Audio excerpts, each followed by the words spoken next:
A car accelerates from rest at a constant rate alpha for some time, after which it decelerates at a constant rate beta and comes to rest.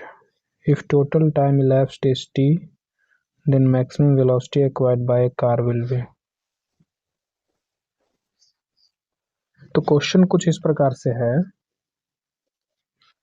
कि एक car accelerate करता है, rest पे रहता है, from rest, और accelerate करता है from rest at constant rate alpha. तो एक मान लो यहाँ वेलोसिटी 0 है, यहाँ से कुछ दूरी पे गया, एक्सेलरेट किया और उसका एक्सेलरेशन अल्फा है, ठीक है। अभी 0 वेलोसिटी है, कुछ समय बाद वेलोसिटी हो गया मान लो v डैश। फिर इसके बाद डिसेलरेट करने लगा, it decelerate at constant rate beta and comes to rest. और फिर डिसेलरेट करने लगा, कुछ समय तक डिसेलरेट किया बीटा से, और फिर वेलोसिटी 0 हो गई।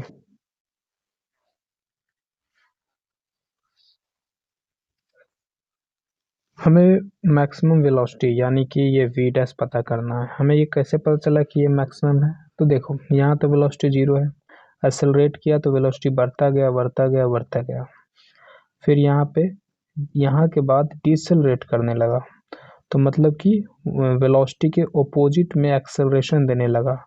तब वेलोसिटी के ऑपोजिट में देगा तो वेलोसिटी अब घटेगा ही। तो जो मैक्सिमम हो चुका था उसके बाद तो अब और कोई बड़ा, उसके बाद और कोई बड़ा वेलोसिटी आया नहीं, तो मैक्सिमम यही रह गया। तो ये v डैश हमें निकालना है। तो कुछ इक्वेशन बनाते हैं। यहाँ एक और दिया है टोटल टाइम, इसमें यहाँ से यहाँ तक जो टोटल टाइम लगा t लगा। तो यहाँ से कुछ इक्वेशन बनाते हैं। मान लेते हैं यहाँ से यहाँ लग रहा है t डैश समय, तो v final velocity, initial velocity 0, alpha t dash, एक इक्वेशन ये हो गया। दूसरा इसके लिए बनाते हैं, तो final velocity 0, initial velocity v dash, और डिसेलरेशन है तो माइनस बीटा, टाइम कितना लगा तो टोटल t या t डैश, तो ये t माइनस t डैश। यहाँ से v डैश निकल जाएगा beta t plus beta t dash minus beta t plus beta t dash. ये दूसरा इक्वेशन, मुझे v डैश चाहिए। तो इन दो इक्वेशन को अगर हम जोड़ते हैं तो v dash plus v dash 2v dash होगा।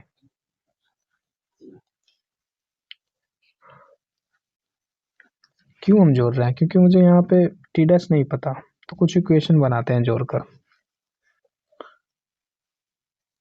तो इधर जोड़ेंगे 2v डैश, इधर हो जाएगा alpha t dash plus beta t dash minus beta t।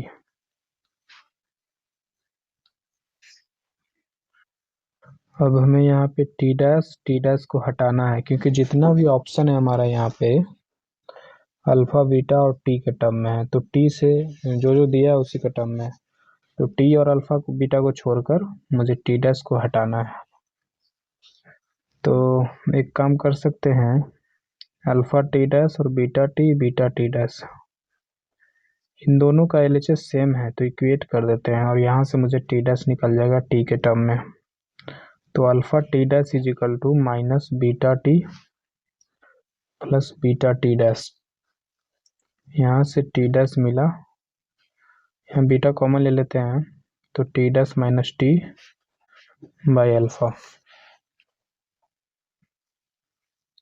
तो ये मुझे मिला, एक मिनट t डैश तो यहाँ पे है ही, तो हमने t डैश लिया कहाँ? t डैश पूरा पहले इधर लाते हैं, अल्फा t डैश इधर लाएंगे तो minus beta t dash is equal to minus beta t dash common लेते हैं, alpha minus beta is equal to minus beta t।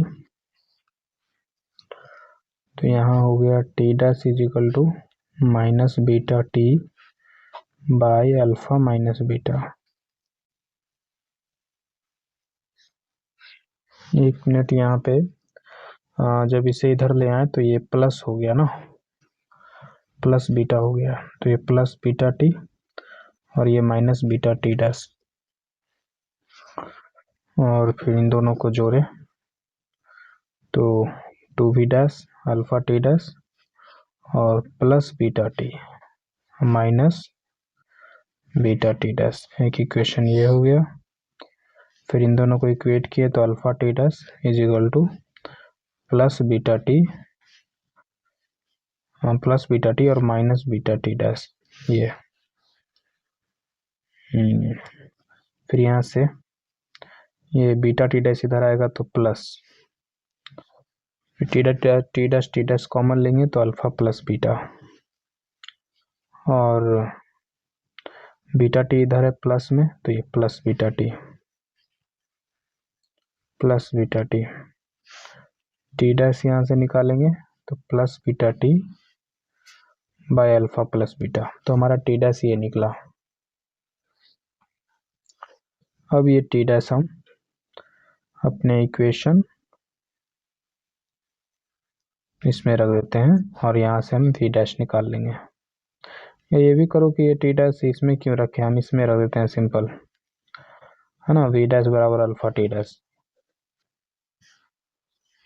बराबर beta T by alpha minus beta.